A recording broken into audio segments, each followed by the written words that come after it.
Tony Stark यानी कि हमारा आयरन मैन सिर्फ एक्शन और ह्यूमर की वजह से ही नहीं बल्कि अपने जीनियस लेवल इंटैक्ट के लिए भी जाना जाता है। और इसी जीनियस माइंड को यूज करके टोनी ने ऐसे ऐसे इन्वेंशंस और डिस्कवरीज की हैं जिन्होंने एमसीयू को हमेशा के लिए बदल दिया है। हर एक इन्वेंशन का अपना एक बड़ा इम्पैक्ट है, चाहे वो खुद आयरन मैन पर हो या फिर पूरे एमसीयू पर। अगर आपने आयरन मैन 1 देखी है तो आपको वो सीन तो याद होगा जब ओबायडा स्टेन ने साइंटिस्ट को डांटते हुए कहा था कि टोनी ने कैसे सिर्फ एक केव में रहते रहते कुछ मेटल स्क्रैप्स से पूरा का पूरा मार्क 1 बना दिया था। तो सोचिए, जब टोनी के पास सारे रिसोर्सेज थे तो उसने अब तक क्या क्या नहीं बना दिया होगा। आज के वीडियो में हम उन्हीं सब इन्वेंशंस और डिस्कवरीज की बात करेंगे, साथ ही में हम आपको हर एक छोटी सी छोटी डिटेल भी बताएंगे कि कैसे वो विद टाइम और एडवांस्ड और मॉडिफाइड होते गए। एक और बात, यहाँ हम सिर्फ मार्वल सिनेमैटिक यूनिवर्स की बात करने वाले हैं और कॉमिक्स के इन्वेंशंस को एक्सप्लेन करने के लिए हम बाद में एक वीडियो लाएंगे। तो अगर आप हमारे चैनल पर नए हैं तो इसे अभी सब्सक्राइब करें और साथ ही में बेल आइकन को भी प्रेस करिएगा ताकि आप हमारे हर वीडियो के साथ ट्यून्ड रहें। और जस्ट इन केस अगर आपने हमारा लास्ट वीडियो मिस किया है तो उसका भी लिंक आपको नीचे डिस्क्रिप्शन में मिल जाएगा।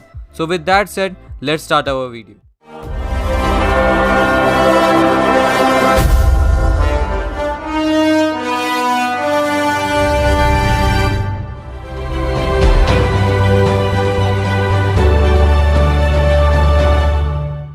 इन्वेंशंस की लिस्ट में नंबर 1 पर है आर्क रिएक्टर।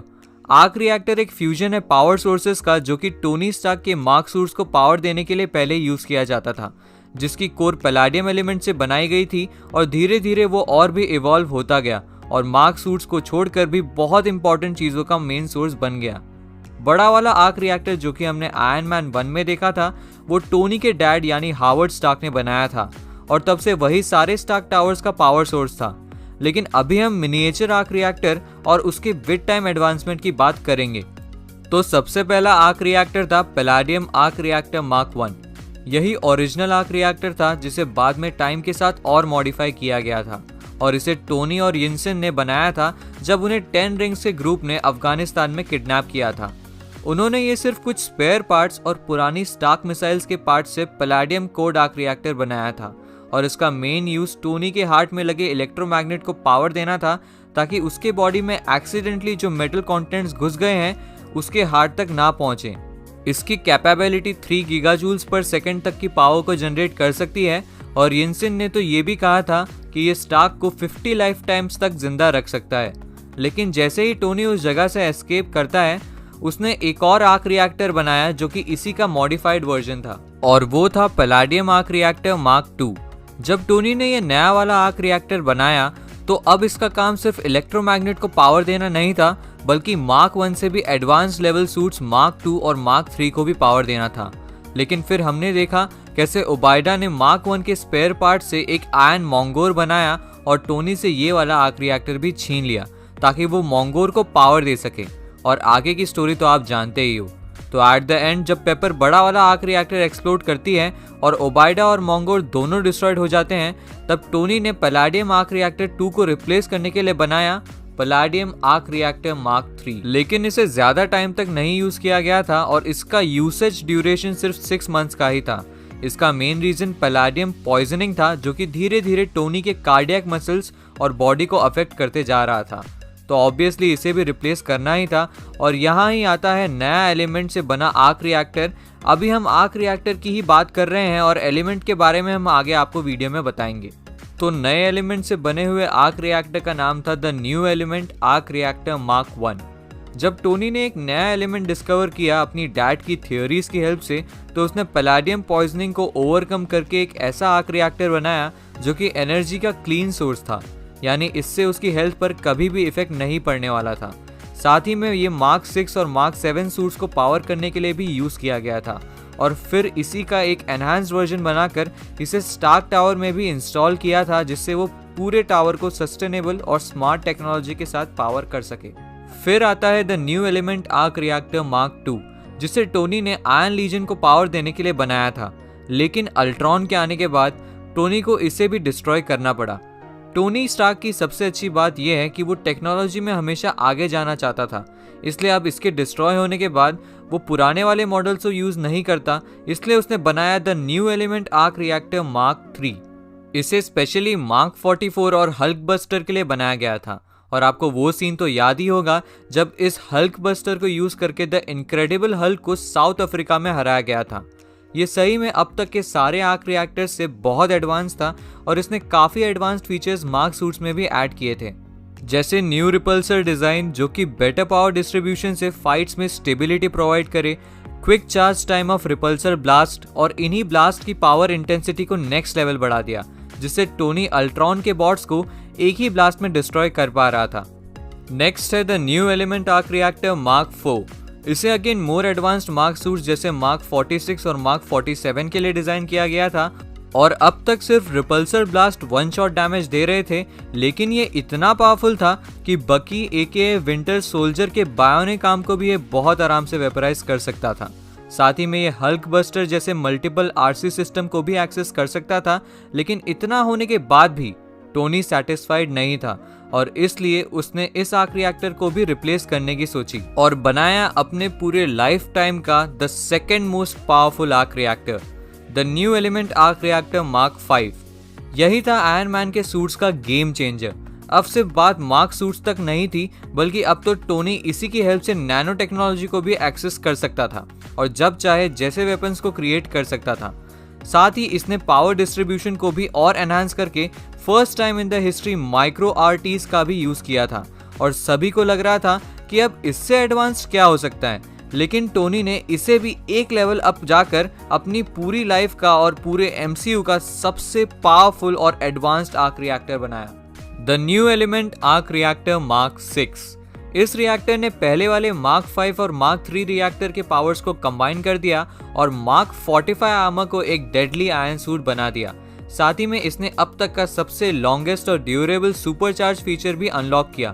फर्दर ये मार्क 85 आर्मर में भी यूज किया गया था और अब इसी की हेल्प से आयरन मैन किसी भी चीज को फिंगर टिप्स पर एक्सप्लोड कर सकता था, चाहे वो एंटी ग्रेविटी में ही क्यों ना हो। सही में arc reactor is the greatest invention ever, लेकिन अभी इन्वेंशंस की लिस्ट खत्म नहीं हुई है और अब हम आपको उसी नए एलिमेंट के बारे में बताएंगे। एक्चुअली ये इन्वेंशन नहीं बल्कि the one and only discovery है जो टोनी ने अपने पूरे लाइफ में की थी और इसी की वजह से इतने हाईटेक आर्क रिएक्टर्स भी बन सके, द एलिमेंट बेडासियम। जैसे कि आप जानते हो कि पैलाडियम पॉइजनिंग की वजह से टोनी की लाइफ डेंजर में थी और इसे as soon as possible replace करना ही था, लेकिन टोनी को कोर रिप्लेसमेंट मिल ही नहीं रहा था, तो टोनी ने वही किया जो स्टार्क्स करते हैं, एक नया एलिमेंट ही डिस्कवर कर दिया। एक्चुअली इस एलिमेंट की थियोरी उसने अपने डैड के रिसर्च से ली थी और टेक्निकली हावर्ड स्टार्क ने इस एलिमेंट को लगभग डिस्कवर कर ही दिया था, लेकिन कभी भी फाइनल रिजल्ट तक नहीं पहुंच पाए क्योंकि उस टाइम पीरियड की टेक्नोलॉजी काफी लिमिटेड थी। लेकिन टोनी सक्सेसफुल था इस एलिमेंट को प्रॉपर्ली सिंथेसाइज करने में, जो कि उसने अपने बेसमेंट में एक पार्टिकल एक्सीलेटर की हेल्प से किया था और इन अ ह्यूमरस वे इस एलिमेंट को बेडासियम नाम दे दिया। टचवुड ये सही में एक बैडआस डिस्कवरी थी जिसने ना सिर्फ टोनी की लाइफ सेव की बल्कि टेक्नोलॉजिकली भी उसे सबसे ज्यादा एडवांस्ड बना दिया।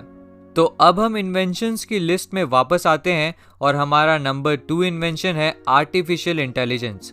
Computers day by day smarter होते जा रहे हैं, लेकिन आज तक का सबसे एडवांस्ड कंप्यूटर भी टोनी के हाईली एडवांस्ड, सोफिस्टिकेटेड और मल्टी फंक्शनल एआई जार्विस के क्लोज भी नहीं पहुंचता।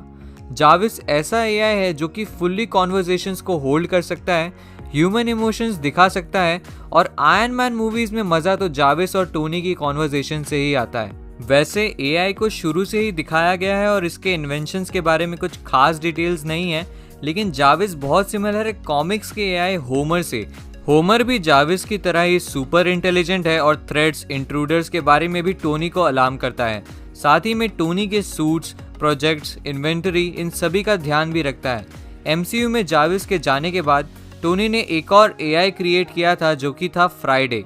ये एक नेचुरल लैंग्वेज यूजर इंटरफेस था जो कि आयरन सूट्स के लिए डिजाइन किया गया था और इसी एआई को main user interface computer system की तरह यूज किया गया था जब अल्ट्रॉन और एवेंजर्स के बीच फाइनल बैटल हुई थी।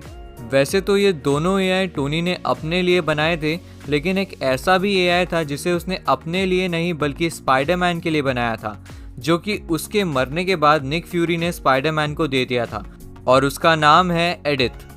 लेकिन यही एआई की वजह से एक बहुत बड़ी प्रॉब्लम हो गई थी जब ये मिस्टीरियो को मिल गया था। ये एआई बाकी एआई से अलग है क्योंकि ये सिर्फ एक कंप्यूटर इंटरफेस नहीं है, बल्कि एक सिंगल वॉइस कमांड पर मैसिव सैटेलाइट मिसाइल अटैक्स भी करवा सकता है, और यही टोनी स्टार्क का सबसे लेटेस्ट एआई इन्वेंशन भी है।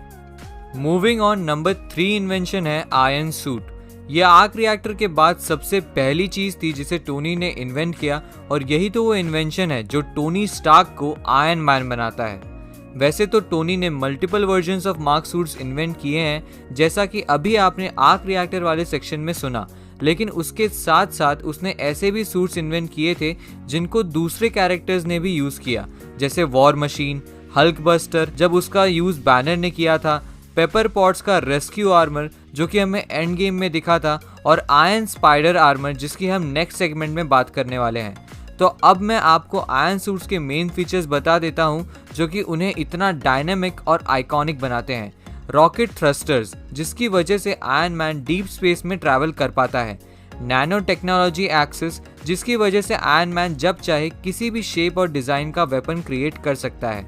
रिपल्सर ब्लास्ट जिससे आयरन मैन फोटोन रेडिएशन को किसी भी एक पॉइंट पर कॉन्सेंट्रेट करके उसे जनरेट कर सकता है, और उसका आर्क रिएक्टर जिसके बारे में हम ऑलरेडी डिस्कस कर चुके हैं। तो अब हम आते हैं इन्वेंशन नंबर 4 पर, जो कि है आयरन स्पाइडर सूट्स। जब सिविल वॉर में टोनी ने स्पाइडरमैन को रिक्रूट किया था, तब उसने स्पाइडरमैन सूट को सिर्फ थोड़े लेवल तक अपग्रेड किया था, लेकिन असली आयरन स्पाइडर सूट तो तब इन्वेंट हुआ था जब बात स्पेस वॉर्स पर आ गई थी। इन्फिनिटी वॉर में जब स्पाइडरमैन को आयरन मैन ने एडवांस सूट दिया, तब ना सिर्फ वो स्पेस में फ्लॉलेसली ऑक्सीजन इनटेक कर पा रहा था, बल्कि अब पीटर के पास स्पाइडर आर्मर का भी एक्सेस था, जिसने स्पाइडर सूट को पूरी तरीके से बदल दिया था। इससे एक बात तो हमें पता चलती है कि कोई भी हीरो कितना भी अमेजिंग क्यों ना हो, उसकी पावर्स में और ग्रोथ हो सकती है अगर उसके पास टोनी स्टार्क के इन्वेंशंस हैं तो। नंबर 5 इन्वेंशन है time travelling GPS. End game में की कंपोनेंट्स थे द पिम पार्टिकल्स, जिन्होंने एवेंजर्स को छोटा बनाया ताकि वो क्वांटम रेल्म में ट्रैवल कर सके, और सबसे इम्पॉर्टेंट की फैक्टर था टाइम ट्रैवल जीपीएस जो कि टोनी ने इन्वेंट किया था, जिसकी वजह से अब एवेंजर्स किसी भी टाइम फ्रेम में किसी भी जगह पर जा सकते थे। टाइम ट्रैवल जीपीएस एक ऐसा डिवाइस है जिसकी हेल्प से आप टाइम में सेफली और एक्यूरेटली नेविगेट कर सकते हो, और इसका पहली बार आइडिया स्कॉट लैंग ने दिया था जो कि एंटमैन है।